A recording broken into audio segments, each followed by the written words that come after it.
43,000 ಇತ್ತು.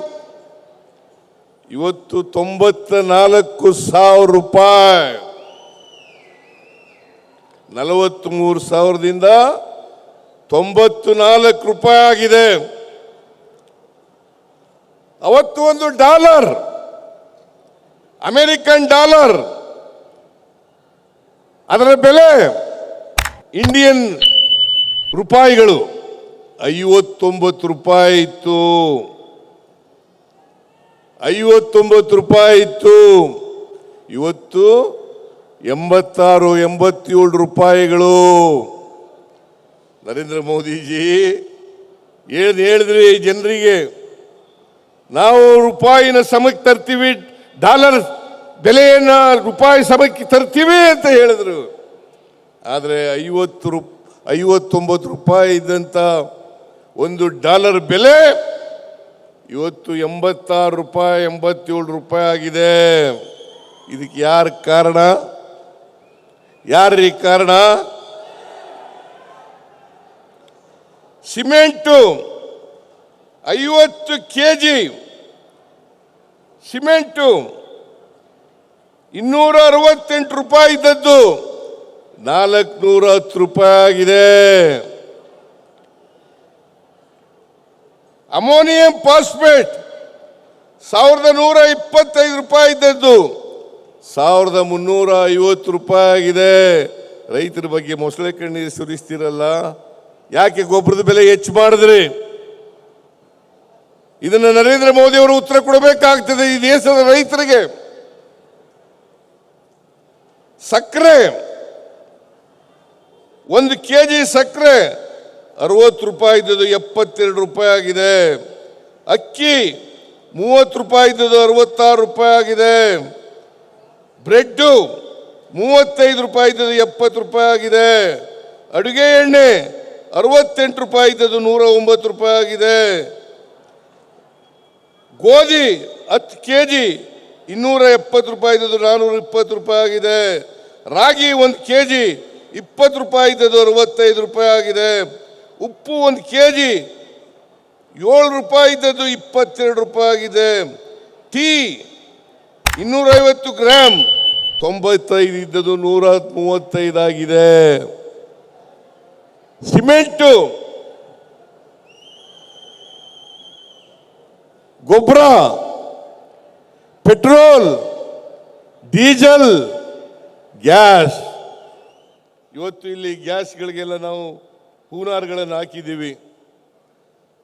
ಮನಮೋಹನ್ ಸಿಂಗ್ರವ್ರ ಕಾಲದಲ್ಲಿ ಒಂದು ಸಿಲಿಂಡರ್ ಗ್ಯಾಸ್ 414 ರೂಪಾಯಿ. ಇವತ್ತು ಒಂದು ಗ್ಯಾಸ್ ಸಿಲಿಂಡರ್ ಬೆಲೆ 879 ರೂಪಾಯಿ. ನರೇಂದ್ರ ಮೋದಿಜಿ ಗ್ಯಾಸ್ ಬೆಲೆ ಏರಿಸ್ಬಿಟ್ಟು ಪೆಟ್ರೋಲ್ ಸುಮಾರು 71 ರೂಪಾಯಿ ಇತ್ತು 2014ನೇ ಇಸ್ವಿನಲ್ಲಿ. ಇವತ್ತು 102 ರೂಪಾಯಿ. ಡೀಸೆಲ್ 40 ರೂಪಾಯಿ ಇತ್ತು 2014ರಲ್ಲಿ. ಇವತ್ತು 91 ರೂಪಾಯಿ 4 ಪೈಸೆ. ಯಾರ್ರೀ ಇದಕ್ಕೆಲ್ಲ ಕಾರಣ? ಬಿಜೆಪಿಯವರೇ, ಯಾರು ಇದಕ್ಕೆ ಕಾರಣ? ನರೇಂದ್ರ ಮೋದಿ ಅವರೇ, ಯಾರು ಇದಕ್ಕೆ ಕಾರಣ? ನೀವು ಬೆಲೆಯನ್ನೆಲ್ಲ ಏರಿಸಿ, ನಾವು ಗ್ಯಾಸ್ಗೆ ಮನಮೋಹನ್ ಸಿಂಗ್ರವ್ರು ಇರುವಾಗ ಸಬ್ಸಿಡಿ ಕೊಡ್ತಾ ಇದ್ದು ಆ ಸಬ್ಸಿಡಿಯನ್ನ ನಿಲ್ಲಿಸಿದ್ರಿ 2020ರಲ್ಲಿ, ಅಥವಾ ಕಡಿಮೆ ಮಾಡಿದ್ರಿ. ಅದರಿಂದ ಇವತ್ತು ಬೆಲೆ ಏರಿಕೆ ಆಯಿತು. ಅಗತ್ಯ ವಸ್ತುಗಳ ಬೆಲೆ ಏರಿಕೆ ಆಯಿತು. ಪೆಟ್ರೋಲ್ ಡೀಸೆಲ್ ಬೆಲೆ ಆಯಿತು. ಅವತ್ತು ಮನಮೋಹನ್ ಸಿಂಗ್ರವ್ರು ಇರುವಾಗ 1 ಬ್ಯಾರಲ್ ಕ್ರೂಡ್ ಆಯಿಲ್ ಸುಮಾರು 118 ರೂಪಾಯಿ ಇತ್ತು. $118 ಇತ್ತು. $118 ಒಂದು ಬ್ಯಾರಲ್ಗೆ 118. ಇವತ್ತು $65 ಆಗಿದೆ. 2020ನೇ ಇಸ್ವಿನಲ್ಲಿ $56 ಇಳಿದಿತ್ತು.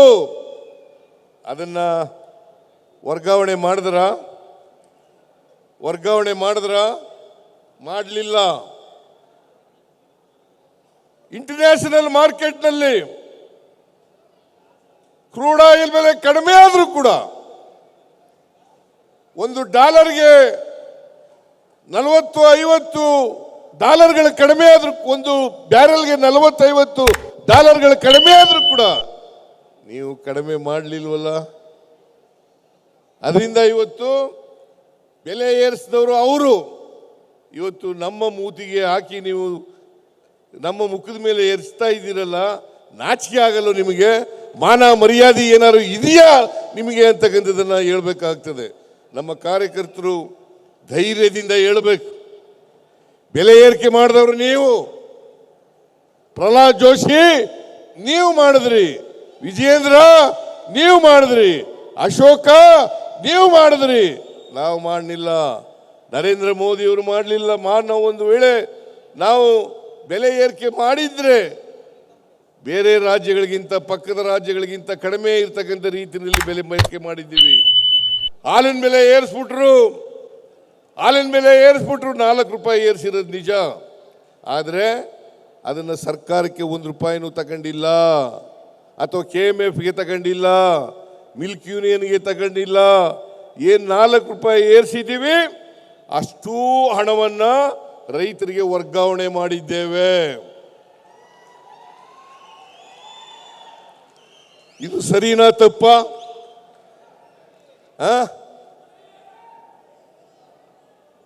$50 ಮೇಲಿದೆ 1 ಲೀಟರ್ ಹಾಲು. ಬೇರೆ ರಾಜ್ಯಗಳಲ್ಲಿ $50ಗಿಂತ ಜಾಸ್ತಿ ಇದೆ. ನಮ್ಮಲ್ಲಿ $42 ಇತ್ತು, $4 ಜಾಸ್ತಿ ಮಾಡಿ $46 ಆಗಿದೆ. ಬೇರೆ ರಾಜ್ಯಗಳಲ್ಲೆಲ್ಲ 50, 48, 52, 54, 55, $56 1 ಲೀಟರ್ ಹಾಲಿಗೆ.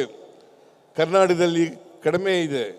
ಹಾಗೇನೆ ಬಸ್ ದರನೂ ಕೂಡ ಮಹಾರಾಷ್ಟ್ರ, ಆಂಧ್ರ, ತೆಲಂಗಾಣ, ತಮಿಳುನಾಡು, ಕೇರಳ ಇವೆಲ್ಲಕ್ಕೂ ಹೋಲಿಕೆ ಮಾಡಿದ್ರೆ ಕಡಿಮೆ ಇದೆ. ನೀವು ನಮ್ಮ ಮೇಲೆ ಹೇಳ್ತೀರಾ? ನಾವು 5 ಗ್ಯಾರಂಟಿ ಯೋಜನೆಗಳನ್ನು ಕೊಟ್ಟಿದ್ದೇವೆ, ಅದನ್ನು ಕೂಡ ಟೀಕೆ ಮಾಡ್ತೀರಿ ನೀವು. ಗ್ಯಾರಂಟಿ ಯೋಜನೆಗಳನ್ನು ಕೊಟ್ಟು ಕರ್ನಾಟಕದಲ್ಲಿ ಅಭಿವೃದ್ಧಿಗೆ ಹಣ ಇಲ್ಲ. ನಿಮಗೆ ಒಂದು ಉದಾಹರಣೆಯನ್ನು ಹೇಳಬೇಕು ಅಂತಂದ್ರೆ, ಕಳೆದ ವರ್ಷ ಕ್ಯಾಪಿಟಲ್ ಎಕ್ಸ್ಪೆಂಡಿಚರ್ ಆಗಿದ್ದದ್ದು 52,000 ಕೋಟಿ. ಅಂದ್ರೆ ಈ ವರ್ಷ ಕ್ಯಾಪಿಟಲ್ ಎಕ್ಸ್ಪೆಂಡಿಚರ್ ಆಗಿರ್ತಕ್ಕಂಥದ್ದು 83,000 ಕೋಟಿ.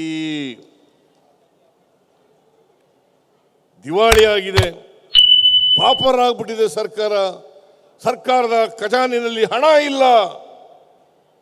ನಿಮ್ಗೆ ಹೇಳ್ತೀನಿ, ನೀರಾವರಿ ಇಲಾಖೆಗೆ ಈ ವರ್ಷ ನಾವು ಕೊಟ್ಟಿರ್ತಕ್ಕಂಥ ಹಣ 22,000 ಕೋಟಿ ರೂಪಾಯಿ. ಮೇಜರ್ ಮತ್ತು ಮೀಡಿಯಂ ನೀರಾವರಿಗೆ, ಸಣ್ಣ ನೀರಾವರಿಗೆ 3,000 ಕೋಟಿ ರೂಪಾಯಿಗೂ ಹೆಚ್ಚಾಗಿ ಕೊಟ್ಟಿದ್ದೀವಿ. ಒಟ್ಟು 25,000ಕ್ಕೂ ಹೆಚ್ಚು ಕೋಟಿ ರೂಪಾಯಿಗಳನ್ನು ನೀರಾವರಿ ಒಂದೇ ಇಲಾಖೆಗೆ ಕೊಟ್ಟಿದ್ದೇವೆ. ಆರೋಗ್ಯ ಇಲಾಖೆ, PWD ಇಲಾಖೆ, ಶಿಕ್ಷಣ ಇಲಾಖೆ, ಗ್ರಾಮೀಣಾಭಿವೃದ್ಧಿ ಇಲಾಖೆ, ಕುಡಿಯ ನೀರು, ಈ ಎಲ್ಲ ಇಲಾಖೆಗಳಿಗೂ ಕೂಡ ಹೆಚ್ಚು ಕೊಡ್ತಕ್ಕಂಥ ಪ್ರಯತ್ನವನ್ನು ಮಾಡಿದ್ದೇವೆ. ನಾನು ಜಾತಿ ಗಣತಿ ಬಗ್ಗೆ ಮಾತಾಡಲ್ಲ. ನಾನು ಒಂದು ಮಾತನ್ನ ಹೇಳಲಿಕ್ಕೆ ಬಯಸ್ತಾ ಇದ್ದೇನೆ. ಮಲ್ಲಿಕಾರ್ಜುನ ಖರ್ಗೆಯವರು 2023ರಲ್ಲಿ ಪತ್ರ ಬರೆದಿದ್ದರು ಪ್ರಧಾನಮಂತ್ರಿಗಳಿಗೆ. ಜಾತಿ ಗಣತಿಯನ್ನು ಮಾಡಿ ಸಾಮಾಜಿಕ, ಆರ್ಥಿಕ, ಶೈಕ್ಷಣಿಕ ಪರಿಸ್ಥಿತಿ ಗೊತ್ತಾಗಬೇಕು. ಈ ದೇಶದಲ್ಲಿ ಸಂವಿಧಾನ ಜಾರಿಯಾಗಿ 75 ವರ್ಷಗಳಾಯಿತು. ಈ 75 ವರ್ಷಗಳಾದರೂ ಕೂಡ ಬಡತನ ನಿರ್ಮೂಲನೆ ಆಗಿಲ್ಲ, ಅಸಮಾನತೆ ಹೋಗಿಲ್ಲ, ಎಲ್ರಿಗೂ ಸಾಮಾಜಿಕ ಆರ್ಥಿಕ ಶಕ್ತಿ ಬಂದಿಲ್ಲ, ಸಮಾನತೆ ಬಂದಿಲ್ಲ. ಅದಕ್ಕೋಸ್ಕರವಾಗಿ ಇವತ್ತು ನೀವು ಸಾಮಾಜಿಕ ಆರ್ಥಿಕ ಶೈಕ್ಷಣಿಕ ಸರ್ವೆ ಮಾಡಬೇಕು. ಮತ್ತಷ್ಟು ಸುದ್ದಿಗಳಿಗಾಗಿ ನೋಡ್ತಾ ಇರಿ ಪಬ್ಲಿಕ್ ನ್ಯೂಸ್ 24x7. ಇದು ಸತ್ಯದ ಧ್ವನಿ.